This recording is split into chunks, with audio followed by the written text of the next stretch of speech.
No, I'm proud of her. I think that we're just starting to learn how to play with each other.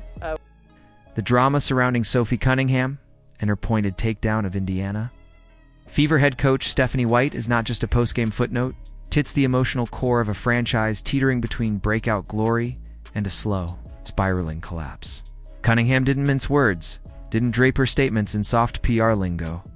She dropped the truth like a wrecking ball into a crumbling locker room, exposing not just a coach's missteps, but the fundamental dysfunction threatening to derail the entire Caitlin Clark era before it even truly begins. This wasn't just about play calls or rotations. It was about calling out a culture of confusion that's turning one of the most anticipated rookie seasons in WNBA. Its history into a masterclass in squandered potential. Let's start with the moment the mask came off. In a season already drenched in scrutiny, Sophie Cunningham used a post-practice interview to say out loud what fans, commentators, and teammates had only dared whisper.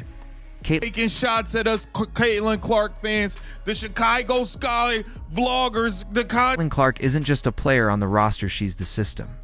The franchise centerpiece. The generational talent who should have the ball in her hands every time down the floor. And yet somehow, Stephanie White has spent the season treating Clark like an accessory and add-on to a failing structure, rather than the blueprint around which everything should be built. That's what Sophie said, in so many words. But it wasn't just what she said, it was how she said it.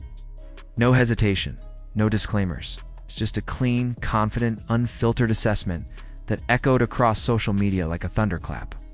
We need to play a different style when Caitlin's here because she brings that much to the game.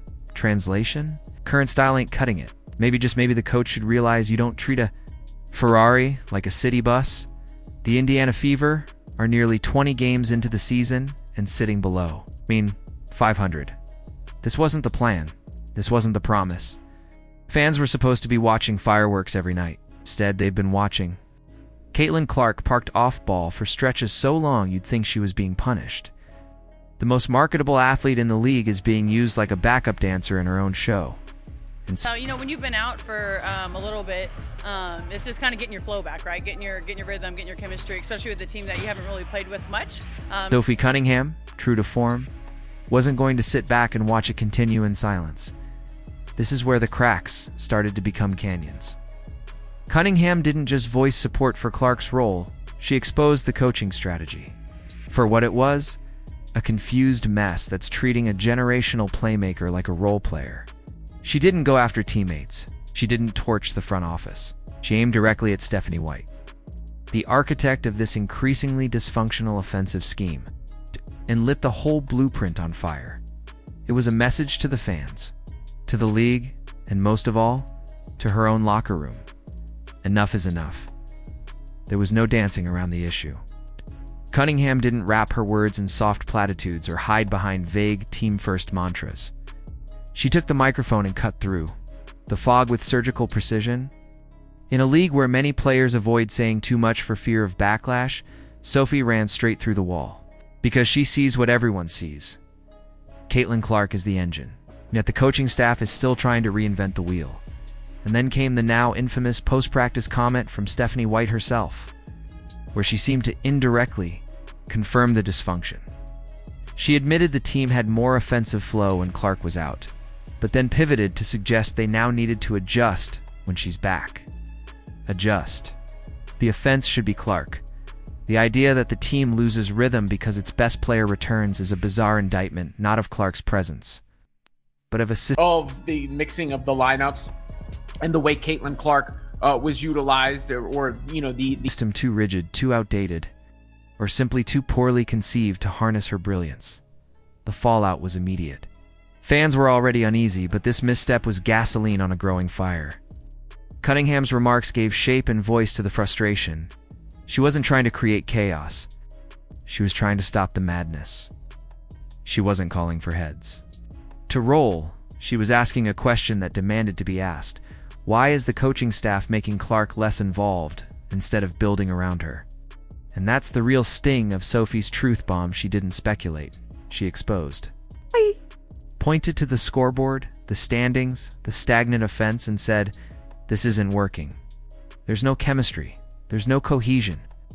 Players feel like they're stuck on individual islands. There's no clear identity. And when Cunningham pointed that out, she didn't sound like a disgruntled player airing grievances. She sounded like the only adult in the room finally saying what needed to be said. It's no secret that the Stephanie White's not going to change. Stephanie White is not going to change. WNBA is still adjusting to the Caitlin Clark phenomenon. Her arrival hasn't just shifted attention, it's redefined it. She's the reason games are sold out, why merch is flying off shelves, and why broadcasts are breaking records. Yet somehow, in Indiana, she's being asked to play a passive role in her own revolution. That's not just bad basketball, it's malpractice. And while other players around the league have tried to cozy up to the media narrative or stay out of the line of fire, Sophie Cunningham strapped on the vest and walked right into it. She's not gunning for brownie points. She's not worried about public relations. She's worried about reality. Because reality is this: you don't take a once-in-a-generation shooter and make her run off decoy screens. You don't have her standing in the corner while backup guards initiate the offense. You put the ball in her hands, get out of the way. It's not. It was just a good play on the basketball. I'm not sure what the refs saw to upgrade it. And watch history write itself. And yet, here we are watching Stephanie White scribble on a whiteboard like she's solving a mystery, while the team plays like strangers meeting for the first time on a cruise ship. This isn't a rebuild, a retreat. It's Survivor, Fever Island, where trust is extinct, cohesion is optional. And the only real strategy seems to be, maybe next time it works.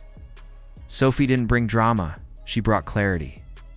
She's not stirring the pot, she's holding up a mirror. The team isn't underperforming because of talent. It's underperforming because that talent is being muzzled.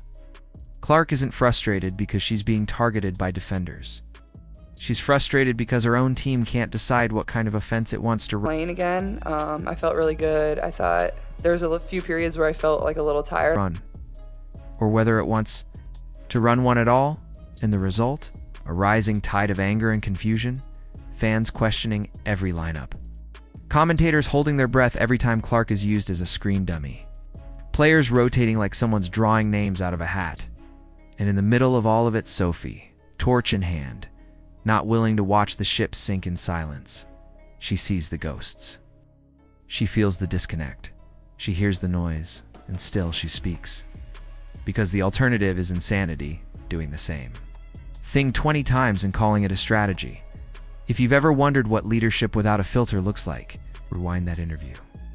Sophie Cunningham just delivered a masterclass in unfiltered accountability. She's not whispering suggestions, she's demanding results. And while the rest of the team paddles in circles, she's the only one pointing to shore. Caitlin Clark didn't come to the WNBA to be background noise. She came to lead, to inspire, to dominate.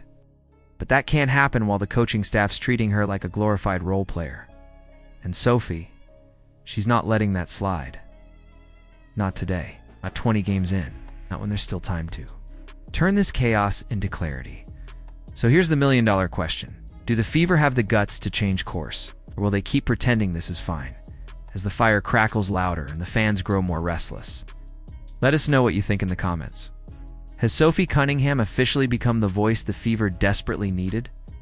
Is it time for Stephanie White to pack her clipboard and let someone else take the reins? Drop your thoughts. Hit that like button if you're ready to see Caitlin unleashed. And subscribe for more unfiltered takes and behind-the-scenes breakdowns. This story is far from over, and trust Sophie's just getting started.